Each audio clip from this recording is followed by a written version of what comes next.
word why. What a curious word. The kind of word that can make us cringe, feel defensive, or even distant. But you know, sometimes why is the key. The key that can unlock so much to our lives. Join me as we explore the why with fascinating contributors to the world. Those that entertain us, inform us, teach us about life, and if we're lucky, inspire the next in all of us. I'm your host, Dr. Rod Berger, and welcome to HeadRoom, a production of Rainlight and co-produced by Old Soul. Let's go. Well, what an incredible treat. You are listening to Dr. Rod Berger. This is Creative Cons. We're in for a treat today. I'm speaking with Dr. Alvy Ray Smith, who kindly off air said, since I'm in Nashville, Tennessee, here in the United States, I can call him Alvy Ray, but we'll go with Alvy because I don't know about your country music skills, Alvy, but I sure know about your skills in the world of creative arts. Look, it's 2021, Alvy. I know you've got a new book that just came out in August, a biography of the Pixel by MIT Press.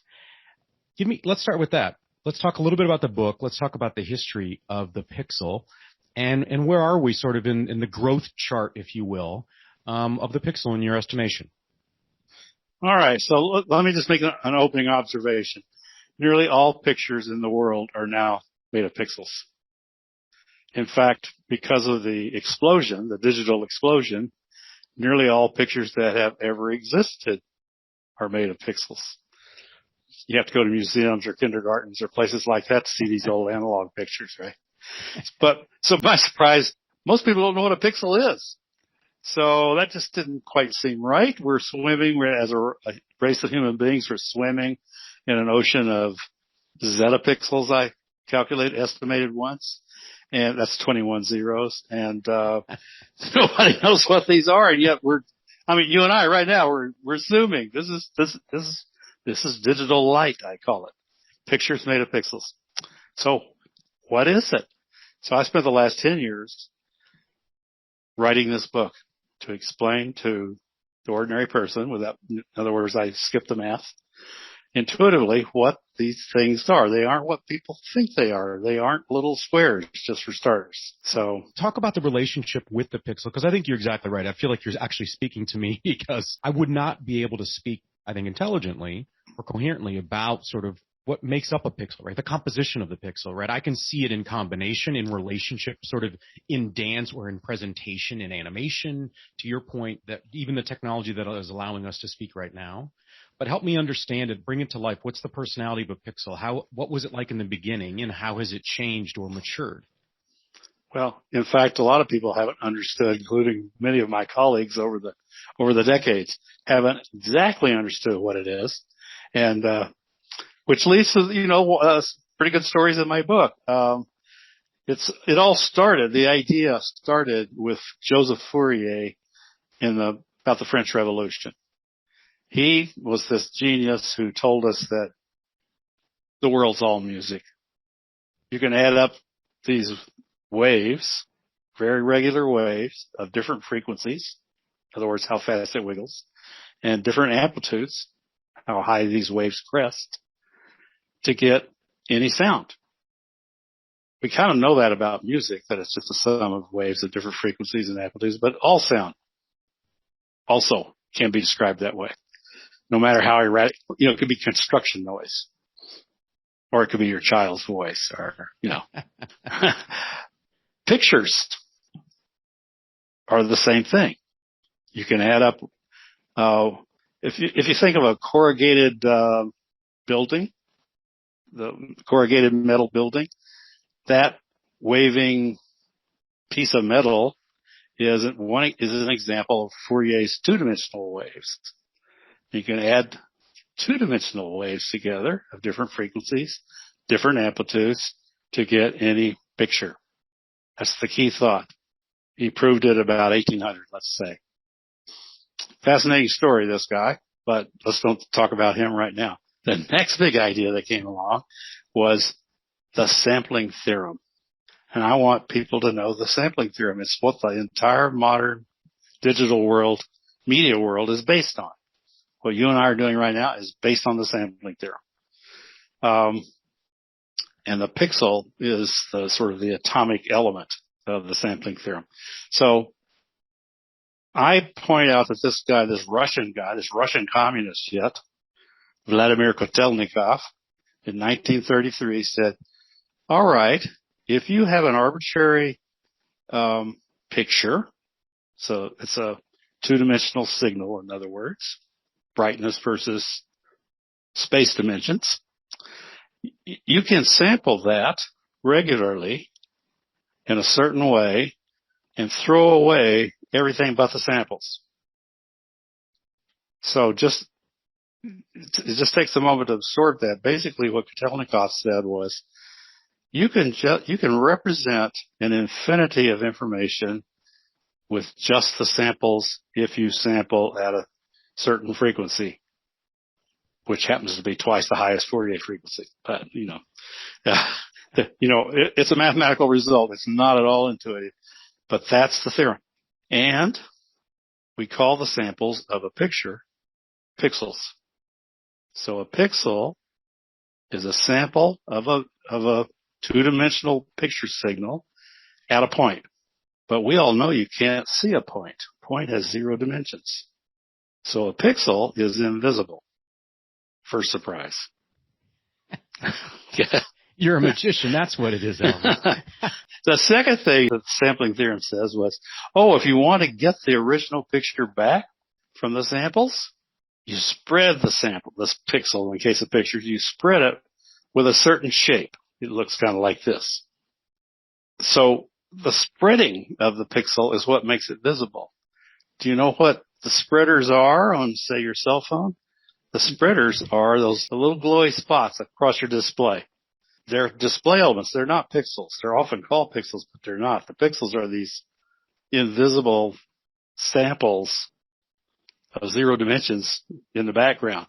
And it's only when you spread them out with these little soft, fuzzy things on a display that you can see the original picture back again. That's the magic of the sampling theorem that says, hey, even though you thought you threw away an infinity of information, no, you didn't, because of the magic of the sampling theorem. It's still there, and we can get it back 10 years later on the other side of the planet. So Alvy, look, I want to talk about Pixar and some of your other background. We're in 2021. We're talking about, this event, India Joy, north of 20,000 people from around the world attending an AVGC, right? Animation, visual effects, gaming, and comic.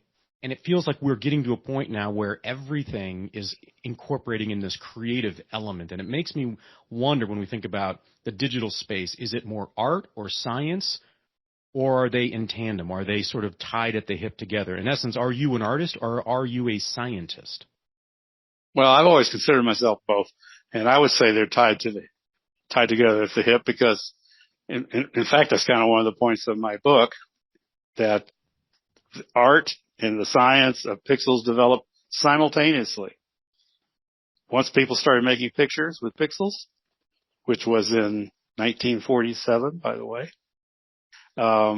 immediately people started making art. So you just, once you have a picture making medium, the artist can't resist it. And I'm one of those artists. I started out oil painting when I was a kid. My uncle, George Gray, in New Mexico, I grew up in Las Cruces, New Mexico, and Clovis, New Mexico. And he was an artist. And he would allow me, if I kept my mouth shut, to go into his studio and watch what he did. I was the only relative he would allow in his studio. And I had to be absolutely mum. But I learned how to stretch canvas and prepare the brushes and mix the, I learned to love the smell of linseed oil and turpentine and so forth. And I learned how to oil paint. So I grew up oil painting and later acrylics. I even had a show once. I didn't sell anything, but one of my paintings got stolen, which I took as a reward of some sort.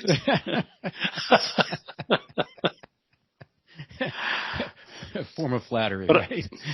But I was also really good at science. So, I mentioned Las Cruces, New Mexico. What was right next door to Las Cruces, New Mexico was White Sands Missile Range. White Sands Missile Range shot off missiles every day, every week. So I grew up with missiles going off, arcing across the sky. And this is from the V2s of World War, the Werner von Braun's V2s were brought to White Sands Missile Range to teach American rocket scientists how they work. So from then to now, rockets have been flying in one of my hometowns. So, what I've basically done in my life is put those two things together. Let's go back to the beginning when we think about Pixar. It feels like, look, I'll speak from a common man's position, which is, yes, there was animation before. We know the original sort of Mickey Mouse cartoons and things that we've seen in black and white, but something happened with Toy Story that feels like it was a monumental shift. We didn't just go up one floor; we went up, 10 floors in a high rise, right, or a skyscraper, if not more.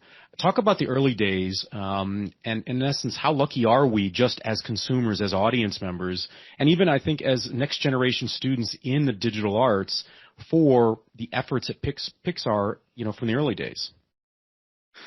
Well, Pixar actually is a long story, and I tell a lot of it in my book. Even though that's not the main purpose of the book, it's still in there because that's who I am, right? So, the group started, there were two kind of places it started. One was Xerox Palo Alto Research Center, Xerox PARC, where desktop computing as we now know it was being invented. I was there. And there was a paint program there built by my friend Dick Shelp. Paint program. When I saw that paint program, I got myself hired on at Xerox PARC as fast as I could. This was a combination of painting and computers. Perfect, right? And meanwhile, another group was working over at the University of Utah on geometry-based ideas. And that would be one of those important ones was Ed Catmull, who would be the co-founder of Pixar with me many years later. So I got fired at Xerox PARC because they decided not to do color, believe it or not. I said, you've got the future here. And they said, corporate decisions go black and white. I said, okay, goodbye. Sounds very corporate, doesn't it? It is. I've been on the other side of the fence now, so I kind of understand their point of view too. But at the time, I was just a young Turk and I just could not believe it. So I went off in search of the next frame buffer, we call it. That's what we call a memory made of pixels that you could see, a picture memories, and we would call it a graphics card today, or a graphics chip today. But then it was a refrigerator sized thing, costing a lot of money. And an artist buddy of mine and I found the next frame buffer at this most unusual place on Long Island called the New York Institute of Technology, which sounds like a university, but it was actually a private business run by a crazy rich man on Long Island. In Great Gat, it was housed in the mansions along the North Shore of Long Island. It was gorgeous. For a kid from New Mexico, I get up every morning and pinch myself. Am I in a movie? This is amazing. There are mansions everywhere. We did video in one mansion. We did graphics in another mansion. A girlfriend lived in a third mansion. I and my buddies lived in the tenants' quarters of the estate owned by David Rockefeller's wife's family. Just to kind of show you You are painting a picture. Not to go back to your roots with your uncle, but you're painting a picture. So it's like, wow, this was our start, right? And this guy poured money on us. First one, Alexander Scher, everybody's forgotten about him, but he was the first man to pour money on us. He got us the first 24-bit pixels in the world. 24-bit pixels have 16 million color possibilities. Nobody had that before. We were the first people in the world to have 16 million colors, not just 200. And we went crazy, making art and videos and just going for it. Take me inside that, not to, in the mansion, but when you find out that you have access now, could you comprehend that many colors? I mean, when you sort of flippantly say, and I get that sort of this 16, Yeah, you think we could. So 200 is, you just can't do anything with 200. You mix color A with color B and I couldn't do anything with 200 even in kindergarten. There's no mixture there. So, right. But with 16 million colors, you took color A, color B, and add them together, and there's one of the colors in the 16 million that is the mix. So we just went crazy. Now, this guy, just to kind of put this in economic, historic, context, Alexander Schur, the rich man, we had an 8-bit frame buffer, just 256 colors. It cost him, $80,000 in 1970 dollars. I said, if you want to stay ahead, which is what he asked me, get me 2 more of these and I'll cobble them together to make a 24-bit pixel memory, and then we'll be ahead of the entire world. Not knowing if he really understood what I was saying. But sure enough, he did that. He showed up. Basically, he spent $2 million in today's money on my say-so, and we just leapt out in front of the world and kind of never looked back. That was the group that became Pixar eventually. You know, next we decided he was making an animated movie called Tubby the Tuba the old-fashioned way, and he had this idea that, maybe the computer can make this a more efficient process. That's the right idea, but he really didn't. He was just ahead of his times, is the most positive thing I could say. So when George Lucas came and said, come join me in Marin County, California, here's a guy who knows how to make movies. At what point, when was that? Was Star Wars That was out, Star Wars is out. That's why we knew who George Lucas was. I was going to say, we had all jumped in my car on Long Island and driven into Manhattan to see this amazing movie, Star Wars. And, but never expecting that he would be the guy to take us the next step. We thought it would be Walt Disney Company. Ed Catmull and I were total fans of Walt Disney style animation from childhood. And we had learned animation from Walt himself on his weekly TV show. So do you remember the pitch? Do you remember George Lucas's pitch to you and your fellow colleagues? Like, what was his pitch to you? Because if you're going in, you're that's Disney, a good right? question. We thought he wanted us in his movies to show you how far off. No, what he wanted, he had a vision. It just didn't happen to be our vision. His vision was to modernize the filmmaking, take it from the 40s and bring it into the 70s by going digital. And we said, we can do that for you. You know, our idea being, that's our ticket.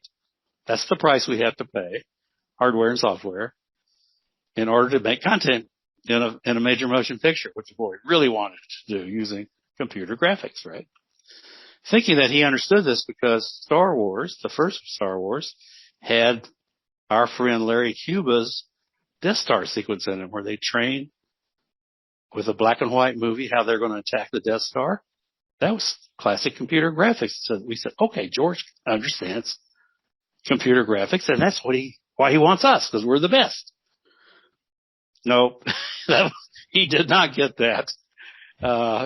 Which finally dawned on me. But I hired the best computer graphics people in the world because we all thought we were there to be in the movies, and people would just say yes before I got the question out of my mouth. Come join it? You bet I'll come join you. So I put together this amazing team and waited for George Lucas to show up. He never showed up. And finally I went, oh my God, he doesn't know what he has. He doesn't get it either. Like the other guy didn't really get it. So he was working off of 200 colors instead of 16 million. He just wasn't he wasn't digital at all.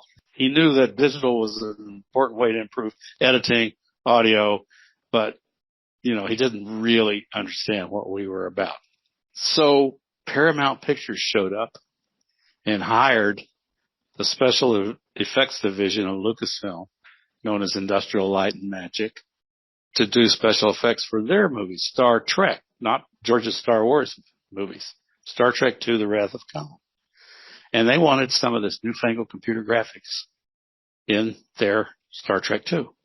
Well, the guys at ILM says, we don't actually do that. But I think that's what the new guys next door, namely us, I think that's what they do. So they called me over, and this story goes on and on. But it's one of those meetings where I walk out 10 feet off the floor realizing this is it. This is the big break.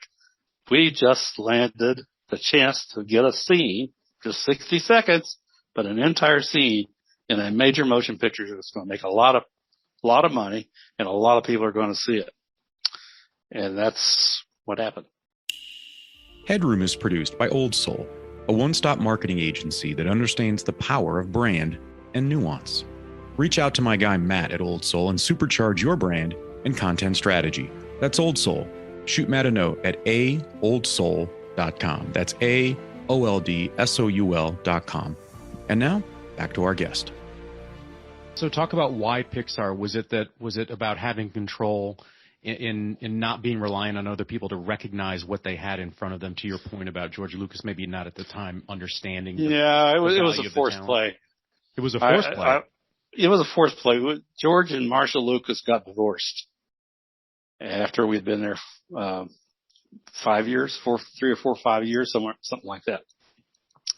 Well, in California, half the money goes to each spouse. It's community property estate. There's no question. Boom. So overnight, George Lucas loses half his fortune. And we're working for the man. So when he loses half his fortune, that had impact. So I went into Ed. I said, "Hey, Ed, we are going to get fired. George never really understood who we are, and he just lost half his fortune. He can't afford us anymore. Let's start a company," says I. Now, this is two nerds talking to each other. We didn't know anything about starting companies. We were middle managers of a research department, okay? So I said, let's start a company to give this. I said it would be a sin. I grew up Southern Baptist, by the way, so I can use words like sin pretty bluntly. Okay, so. It did roll right off of your tongue, Alvy. It's easy, yeah. And Ed was a Mormon, so it was kind of comfortable for him, too. So I said it'd be a sin if this world-class group of creative geniuses, computer graphics geniuses, dispersed. Let's start a company to make a home for them. Well, Ed reasonably asked, what's the company going to do? We knew that the computers weren't fast enough to do movies yet. Moore's Law wasn't there yet. He said, well, we built a prototype for George, a Pixar image computer, we called it. Let's do what Silicon Valley always does. Let's capitalize that prototype and turn it into a product. I say this like we really knew what we were talking about. We didn't. We went across the street and bought How to Start Company books. I bought 2. Ed bought 2 more. And the amazing thing is it worked, but it was not easy. There were, we had to fund them. You have an idea, and then you have to fund it. Okay, so we wrote the business plan. We went to 35 venture capital firms. They all said no.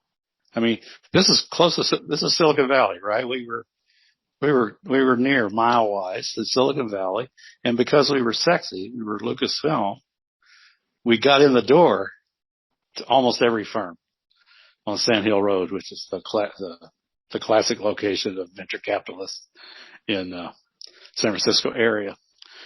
But they all turned us down. We just didn't fit any of their formulas for a startup company.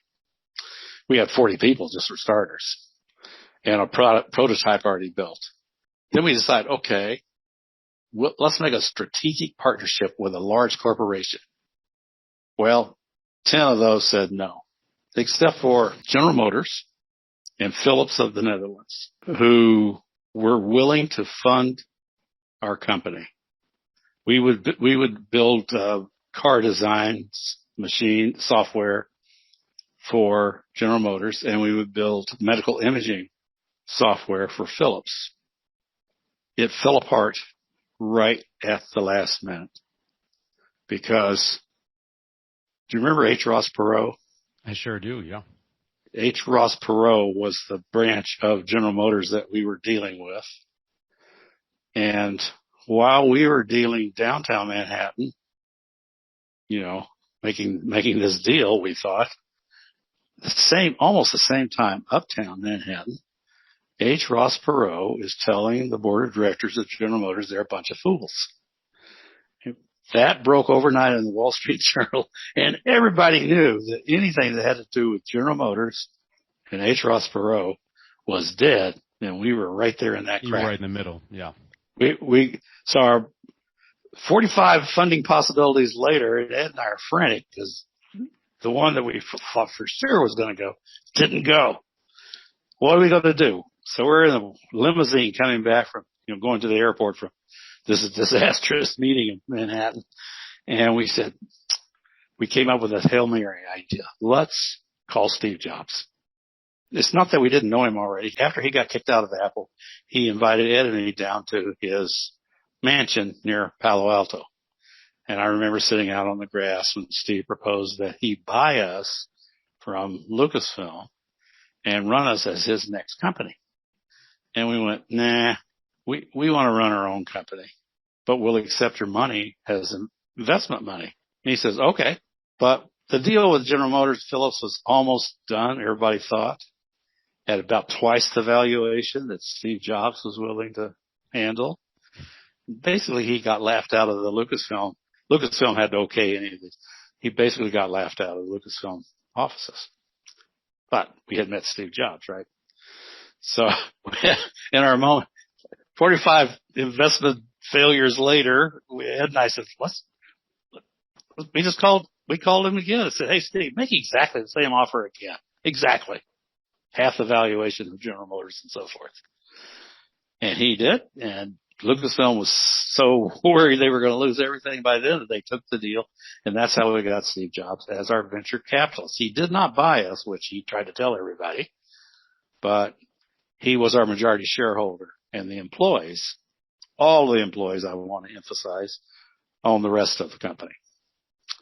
So that's how Pixar got its start as a hardware company. We were building hardware, remember, for 5 years with this supposedly hardware genius on our board, Steve Jobs. And actually, it just didn't work. We financially failed many times. We would have failed, except Steve would not let that happen because he did not want to be embarrassed. I'm assuming that he just couldn't withstand the embarrassment of the next thing he did after Apple being a failure. So every time we run out of money, he would write us a check. He would tear Ed and me apart, but he'd write that check, take away some of our equity. And over time, sure enough, he had put in $50 million, which was half of his Apple fortune at the time. And he indeed had bought the company, but from the employees over the course of 5 years. I've got the real story of Pixar in this book. So it's an incredible story, Alvy. What do you think when you think about young creators, right? So I have young children, and I just look at them with their friends, and I look at these conferences and what young people are doing all across the globe in this sort of digital space. And I'm amazed, and I wonder, they feel like the next explorers of the frontier that is yet to be unearthed, right? And so what is your perspective? Because you have such a unique background. You were there at the beginning, right? You understood the change from Crayola to explosion of color. Yeah, like I like to tell kids, I was born before computers. I've seen this entire thing happen. I've seen Moore's Law from start to its current state. I've seen it all. It's been astonishing. So, okay. So what is next, Alvy? If we think about this, what is next, and what is a lesson when you think about sort of legacy building and sort of the sharing of that knowledge base and experience and wisdom? What is a lesson that you think a young person that, sort of the young Alvy Ray Smith that is in 2021 thinking about a career in graphics and animation and gaming and these sorts of things and esports, we see where it's just percolating everywhere. What is a lesson that they can take from your experience? Because there were bold decisions made, right? I mean, there were some risky decisions, it sounds like, but we've all benefited, right? We as an audience, I think, and as young people thinking creatively, we've all benefited from those like you and your peers along the way. So what advice would you have for the young people in your industry? It's a little hard to express, but behind everything that's been happening during my career and still happening now is Moore's Law, which in my formulation says everything good about computers gets 10 times better every 5 years. So it was one in 1965 when it got announced by Gordon Moore, and when I made my first graphic image, by the way. It's now sitting the Moore's law factor is now sitting at 100 billion. So everything good about computers, low price, high density memory, size of the memory, how many operations it can do per second, so forth. Everything good about computers is now 100 billion times better than it was in 1965. And Moore's law is still going. People are always saying it's going to die. I don't think so. Now, the second piece of that is we puny human beings don't know what an order factor of 10, also known as an order of magnitude, is. I mean, we can kind of predict what a factor of 10 will result in, but 2 factors of 10, not a chance. We just don't have the capability to do that. Moore's law has gone through 11 factors of 10 already, and it's going to hit 1 trillion, so 12 factors of 10 in 3 or 4 years. One way to say what I'm saying is I can't tell you. I cannot tell you what it's going to be like, except we're on this supernova explosion of computational power that is beyond belief. And we've just got to ride it and see where it takes us. And every young person today can not only guide that, figure out what we can do with the next order of magnitude, but get in there and be part of the creator of what we can do. It's so hard to come up with examples because we just don't know how to measure it with our puny brains. It sort of feels like it's a blank canvas that just continues it's like an unending canvas that keeps growing as we think of new ideas, new ways of expression. Is that fair? Yeah, it's, I can tell you that, by Moore's law, everything's going to be 10 times better 5 years from now. And I'm sure of that. But what does that feel like? What does it mean? Now, I can give you some simple examples like, well, with another order of magnitude, we can probably just click on a movie and it'll download instantaneously. Well, that's kind of nice, but what's that feel like? When you could just do that. We can back when I was a kid, you could click on a picture. It would take sometimes an hour to show up. Now they're instantaneous, or it feels like they're instantaneous because of Moore's law. And we're so used to that. It's just part of the feeling of life, but it hasn't always been. Suppose movies go in there and virtual reality go in there. And, if you ask for some specific things, I'm looking at what so-called mixed reality as a really exciting area.